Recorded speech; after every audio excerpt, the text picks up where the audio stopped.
No, this isn't an Academy Award, but we will get to him later.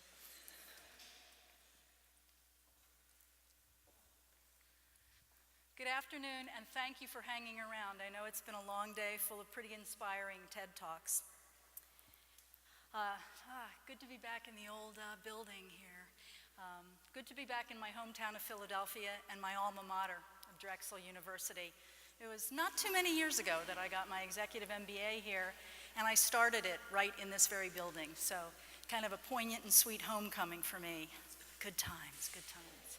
But we're not here to talk about the past. We're here to talk about the next phase of your life. So as you heard Darius say, a couple of years ago, this was my husband and I. We had been living in the greater Philadelphia area for about 25 years, and we decided to sell our house, quit our jobs, give up most of our belongings, and hop on a plane to China with one suitcase each. Clearly, we were doing something pretty radical. We were doing something disruptive with our lives. Now, what makes somebody want to do that? Usually there's some sort of reason behind it, and in ours, the case was we had had a rough family situation that had really burned us out for over the prior 7 years. It had really just wrought us emotionally, physically, financially, and we determined that a change was necessary and that nothing short of a major, major disruption in our life would work. Have any of you ever been in that situation where you just wanted to chuck it all? Well, that's exactly what we did. We decided that nothing simple would do it. We were going to travel for a year. We didn't have a specific itinerary in mind. We had a few high spots we wanted to hit, but we were really just going to go where the wind took us. The whole goal for us was to step outside of our comfort zone. We didn't want this to be a vacation. We knew we needed to energize ourselves and recharge. And this is what I would urge anybody who's thinking about making a major life change to do. What you see here is a photograph of 2 soldiers at the DMZ in North Korea. These are North Korean soldiers, and that was one of the first destinations on our trip. I mentioned outside your comfort zone. Well, if you ever want to go outside your comfort zone, I highly recommend North Korea as a vacation destination. Contrary to what many people think, it is actually okay to go there. It's a little bit difficult. You have to jump through a few hoops, but you can go there and you can go there legally. But it was a fascinating place to visit, and one that really helped us gain some perspective on the fact that we were shaking things up and taking new views of our life. We continued to travel, and part of our goal was to go a little bit more slowly than we ever had before. We had never had a whole year to travel. And we traveled through China, Australia, New Zealand. When we could, we would stay in apartments so that we could immerse ourselves in the local neighborhood and local culture. We shopped at the markets, we met people in the neighborhoods. We tried to have some experiences that we wouldn't otherwise have. We engaged with people. We stayed at a cattle ranch in the Australian bush country, where I'm not quite sure how this happened, but I ended up bottle feeding a motherless calf. And anybody who knows me knows not a farm girl, really not. So definitely stepping outside the comfort zone. But after a while, something interesting happened to us. In any kind of major event in somebody's life, there's usually some sort of aha moment where the clouds part, the sun comes out, and you hear the choir in the background going, ah. Well, for us, this occurred on the west coast of Australia in the city of Perth. Perth is probably the most remote city on earth. There's really nothing close to it geographically. It also shares something unique with Philadelphia in that it is the exact opposite spot on the planet from the city of Philadelphia. Remember when we were kids and people told us if we dug far enough we would get to China? That's not true. You're going to get to Perth. So there we were. You know, we were sitting on the beach, and as you can see in the illustration, it's about sunset. And we realized that we were as far from home as we were ever going to be geographically. Except for that guy in space, this is as far as we were going to get. 5 miles in any direction was going to send us closer to home and back to our former life. And suddenly that didn't seem so appealing. We realized that our life was changing and we were changing with it, and we didn't want to go back to that former life. we realized that somewhere in the last several months, with the experiences we had had, a new phase of our life had begun.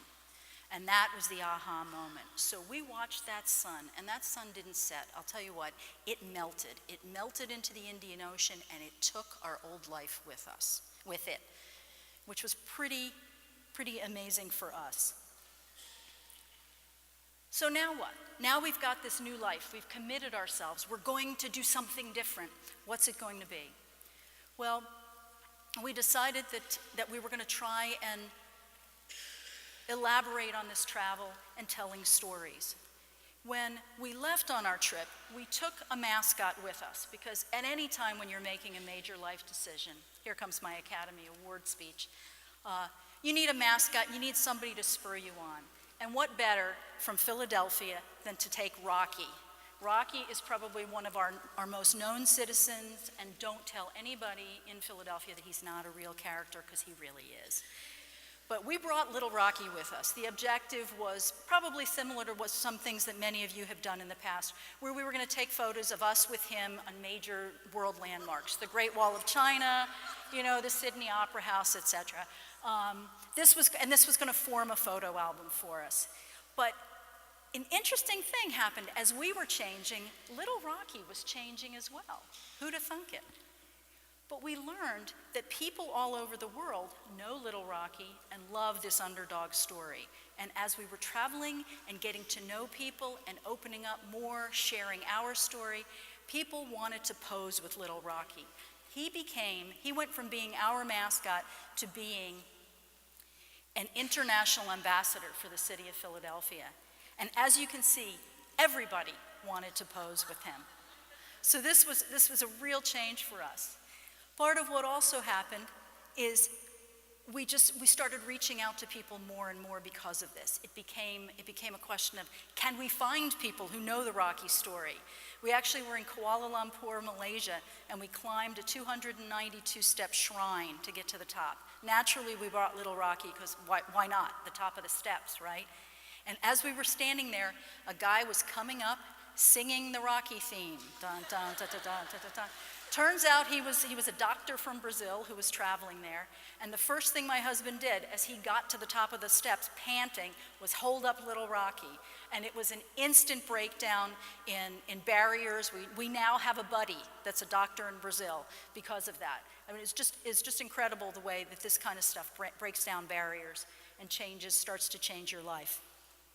So we continued to travel around the world. We ended up traveling for about 14 months. We were able to extend our trip a little bit longer. But eventually, the euphoria ends, and you get home, right? Just about a year ago, we landed in the United States for the first time in 14 months. And what was really going to happen? Were we really going to change our lives? Or was this all just sort of a pipe dream? No, we made the decision that we didn't want to go back to what we were doing. We looked at the stuff that we had before we left, the house, the cars, the jobs. None of it felt relevant to us anymore. We were a little disillusioned before we left. We thought we were taking a break just to refresh and recharge, but now we knew we had in fact made a break. So now everything we own fits in the back of our car, and we're currently driving around the US and North America and exploring the country here. We're telling our stories. People have learned about our stories, and our story in particular, on our blog, which we named when we started Changes in Longitude. Those of you in the audience who are old enough to know who Jimmy Buffett is will recognize the play on the words for changes in latitudes. But we felt that it also had meaning to us. We knew we would be circling the globe, crossing every line of longitude as we did it. And by doing this and naming it Changes in Longitude, we recognized that this would be a description of our trip. It was also describing the changes that we hope to effect in our own life, and that has continued to be the case. Fortunately, the Philadelphia Inquirer also was intrigued with our story, so we were able to start writing for them. And some of you who still read the newspaper may have seen our stories, always featuring Little Rocky as we've circled around the globe. And we continue to write for the Inquirer, as well as other writing outlets. We even drew the attention because of the North Korea story of the people in Smithsonian, and they did a profile on us. So that was pretty exotic and brainy. So we continue to do this. And what's really important for you today is to know that if a middle-aged couple from the suburbs in Philadelphia can uproot themselves and totally change their lives like this, you can too.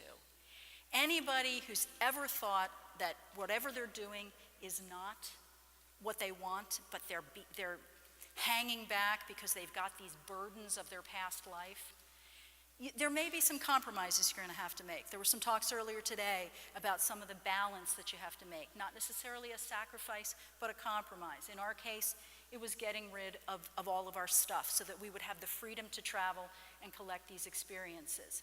You heard about Professor Lee earlier, who said it took him 8 years to get through Berkeley. Well, you know what? He kept changing his mind because he realized that whatever it was he was following wasn't what he wanted to do. So he was willing to take that extra time to eventually end up doing what he's done now. And imagine, now he's the Pong guy. You know, how cool is that? So what I encourage you to do is to challenge yourself, think about what you want in your life, and don't be afraid to disrupt your own life. You may have to make some modifications, but you can do it, and it will be worth it. I guarantee that if you take the time to disrupt your own life, it will be worth the trip. Thank you.